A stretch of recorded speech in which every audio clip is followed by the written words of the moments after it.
In today's Facebook tutorial, we'll learn how to set Facebook default audience. This will help determine who can see your posts and also react to it. If you're ready, let's do this. Open your Facebook app.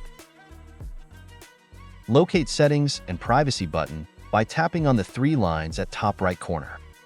Scroll up to Settings and Privacy. Choose Settings. Tap on Default Audience Settings here.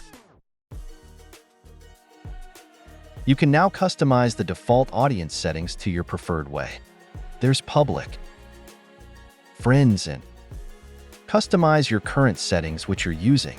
In this tutorial, we'll go with this third option. Tap on Next. Tap on, for example, the first option to customize it. Choose who you want to see your post, either friends or the public. You can even block some people from seeing your posts. You can also permit people to share your reels to their story, or your public stories to their story. You can as well allow other search engines to find your profile if a search term fits it. I hope this helps you. See you in the next one.